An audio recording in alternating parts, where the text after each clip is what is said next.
being a freelancer as a Nigerian and a software developer can be really, really frustrating. Like, 1 minute you're happy that you've secured a gig, the next minute you're sad. You've lost the gig, the client has ghosted you, or worst of it all, the ones that will continue to tell you, please, can you add this one more feature, one more feature, one more feature that never ends.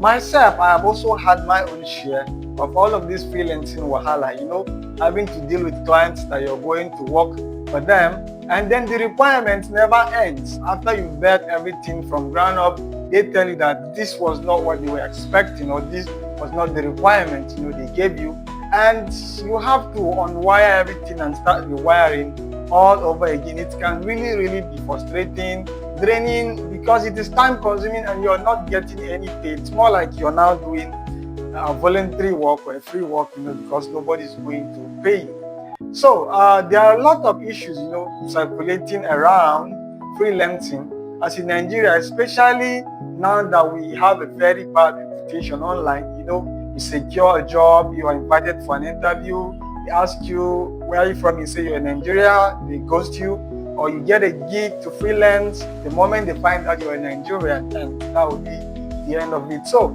there are so many issues, and some of them we are going to be covering in this video. Please stay with me to the end. So what are some of these issues that we face in the course of freelancing? I will be sharing from my own personal experience mostly. One of the major problems I've had is unending project requirement. What I mean here is you have clients that cannot properly define what they want, and they continue to stress you because the requirement continues to change over time. And all you get is, please, can you add this for me? Please, can you add that feature for me? Please, can you make this feature? Can you do that? So, the project never ends because you continue to change so many things, so much that you have to lose some things you've done previously just to bring in new changes. And it's really, really frustrating because you waste time, you not be productive, doing the same thing over and over again, something that you will have easily just gotten over if the requirements were just properly laid out and you follow them. So that's one of the problems I had to deal with as a freelancer. In fact, I still have some of these problems. It's just that this time around it's minimal because of ways I'll be sharing with you subsequently on how to manage all of this when you are negotiating for a new gig. Now, another problem I usually face as a freelancer is late payment. Now, some of these clients we get are not Nigerian, so the issue of payment is another thing you have to deal with. How they can easily send you money. PayPal is banned in Nigeria, Stripe is banned in Nigeria, so it takes a lot of routing before you get the money. Now, apart from the payment system not being smooth, there are some clients that will deliberately delay your payment right on purpose, not because the way to send the money is kind of like it makes it difficult, but on purpose they will delay your payment, and it's also a problem, right? So after you have sorted out all the issues of the platform that needs to be in place for you to receive your payment, then the client tells you, oh, I will send you your money tomorrow, and tomorrow comes, you don't receive money after you have made your plans on what to use the money for, and you don't get the money. These are all issues that we have to deal with when working with clients. And then another very, very important issue is no contract. This is so very important, and a lot of us ignore that part. We get a new gig and we just jump into work. There's no binding agreement, there's no contract signed between the two parties on how the whole gig is going to go about, how you and the developer will start the work and finish it, at what time, at what rate, and what will happen after you're done, right? You just get the gig and you start working. There's no formal agreement. So at the end, if any dispute comes up, there is no anything that you can hold that client responsible with, because there has been no formal written agreement of whatever that is going on in the project. That's also a very, very huge problem that needs to be tackled out. Another problem is a client who undervalue you, right? They look down on your skill and they try to pay you less. It's something very difficult to deal with, especially when you know your worth. And most times I usually tell people, for example, if I have a client and I'm working on your project. If I do your project in 30 minutes or in 1 hour, you're not paying me for doing your project in 30 minutes. You are paying me for the time I spent to learn how to do your project in 30 minutes. So don't be tempted to tell me, oh, you just did this thing in 30 minutes, a small work. No, you're not paying me for the 30 minutes. You're paying me for knowing how to do that work in 30 minutes. So we also have to deal with clients that try to undervalue our skills and try to underpay. It's a problem that we have to deal with. And the last one in my category is, family and friends who happens to be your client, and those ones would want to make you to the call without paying you, right? Because of familiarity and all of this stuff. So these are major problems that I have personally faced as a freelancer. And then what could be the possible way, or what have I done, to help me mitigate some of this problem? That's what I'll be sharing in the next session. So to help me mitigate some of these problems, here are some of the things I did differently and I am still doing up till now.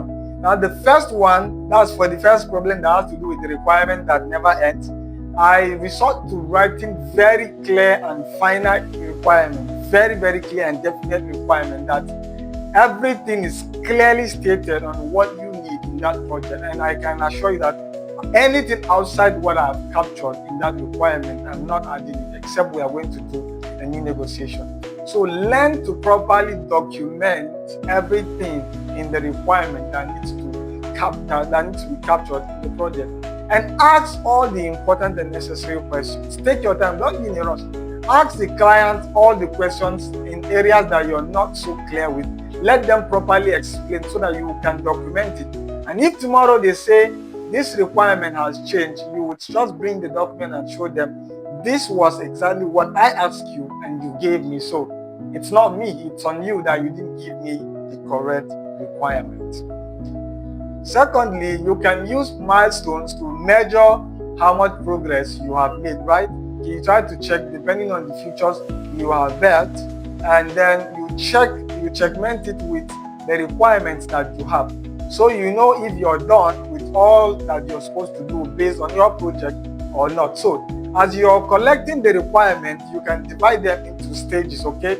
If I am able to do from here to here, I'm done with stage 1. If I'm able to do from here to here, I'm done with stage 2. Then you continue to use this milestone to count how much progress you are making. So that when the client say, this project is taking long, show them the milestone. I've been able to achieve this, and this in this certain amount of time. So you don't just tell them blankly that I'm 80% done, I'm 70% done. Show them that, okay, I've done this, and this, and this. So they know that, yes, you're actually working, and it's not that you're claiming that you're working. All right?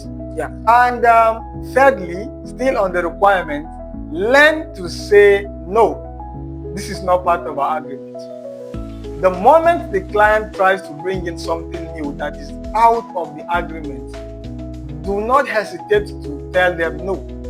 This was not part of our initial agreement. So if you are bringing in new requirements, we have to renegotiate for that new requirement. If you lost that client, good. They should go, because at this point, if you accept, you would be at the disadvantaged side. So if their going is going to be to your advantage, please let them go, okay? So learn to say, no, this is not part of the initial requirement. And if we're adding this, we have to renegotiate. It's perfectly fine. I do that as much as I can when I have issues with requirements to solve. Then another point you need to note is always sign contract. Please, no matter how tempted you are, no matter how watery the offer looks like, no matter how good the gig looks like, do not be in a haste to accept and start working on that project. No. Prepare a contract and have them sign it. Even if it is on WhatsApp, send it. They should sign, they should print it, sign, and send back to you. Or you can prepare the contract using normal this Google Word online. To drop the contract there, have them sign it, okay? Let there be an agreement that binds the two of you, so that if any of you default, that agreement would serve as a legal document for one of the parties that is offended to take up the case. So even if it is you as the developer that is defaulting, the client can take up the case against you because you both had an agreement and you failed to meet up with your own part of the agreement. Okay? And if it is the client, then it is to your advantage that you have a legal binding between you and that client concerning that project. And you can take it up against the client that this was our agreement, you have signed it that we are doing this or that, and you have failed to meet up to the agreement. And because of that, I am taking up the case against you. Now, after the whole contract stuff, you should always try to also protect yourself. I am going to pay you later. No, don't do that. I will pay you after the project is completed. No, don't do that. It's to the advantage of your mental health and your sanity. In fact, I do not recommend you collect less than 50% before starting a project. If it's even possible, collect 70% of the payment before starting the project and collect the complete payment before delivering the full project. After you're done, give them a sample, give them a blueprint, right, to see. Don't release the original, don't give them the source code, don't give them all the project. Just show them a sample of it and only give them the complete project when they have settled you completely, because some of them can be funny. They pay you 50%, you're done with the work, you give them, you will never see the remaining 50%, and it's to your loss, your time, your energy, your effort, and all of this stuff. So ensure that you take payment before you start the work, and then make sure the payment is complete before you deliver. Never give them the source code or the original copy of the project when the payment is still pending. And then for those of them that will tell you come and be a co-founder or whatever, that's one of the scam now. They tell you build and be a co-founder. If the project makes it to the market, here we give you percentage. No, you are simply a developer. You should be paid, build and go. Except if you truly believe that the project is going to work, you share the same vision with the founder. You're welcome to take the risk, but just know that if it doesn't work, that's you, and it's on you that you allow that to happen.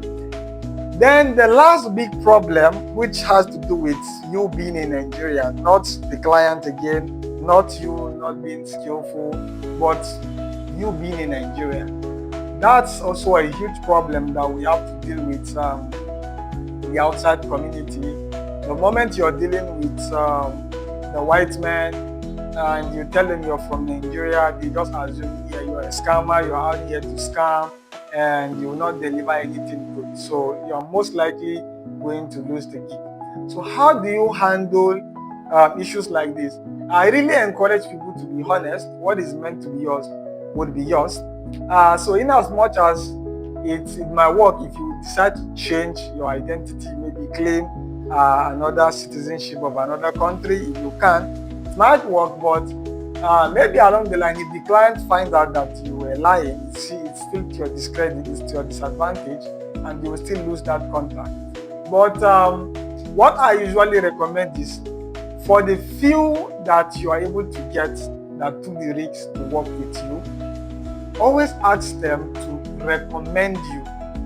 That recommendation is so powerful that sometimes you get a job that you did not even apply. You can get a job without an interview. You can get gigs easily because someone they trusted recommended you, right?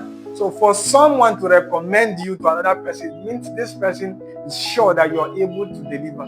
So in my case, there are work that I've done for free for some people, and my only request was write me a recommendation.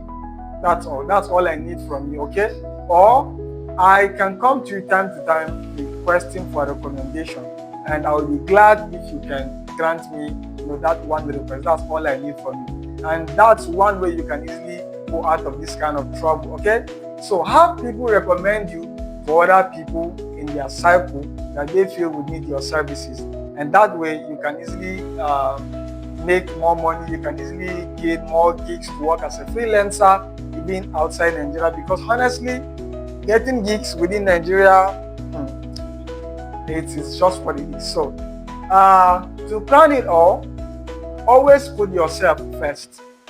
in the negotiation, in the requirement gathering, and the payment. Put yourself first. And in as much as you're trying to put yourself first, also make sure that you hold up to your integrity. Keep to your words. When you tell the client, I am going to deliver your work this amount of time, ensure you deliver by that amount of time. That's why it's recommended that when you're giving project timeline, make sure you add maybe a couple of days to the actual time you feel you can finish. It will always be nice if you finish before the time than finishing after the time. So it's your advantage that you're able to finish even before the time of the project elapsed. Okay, so for our other developers in the house, let's hear from you your own experience in the comment section. Some of the wahalas and the troubles you have to deal with clients within the country and even outside the country, and how were you able to manage them effectively. Thank you, and I will see you on the next one.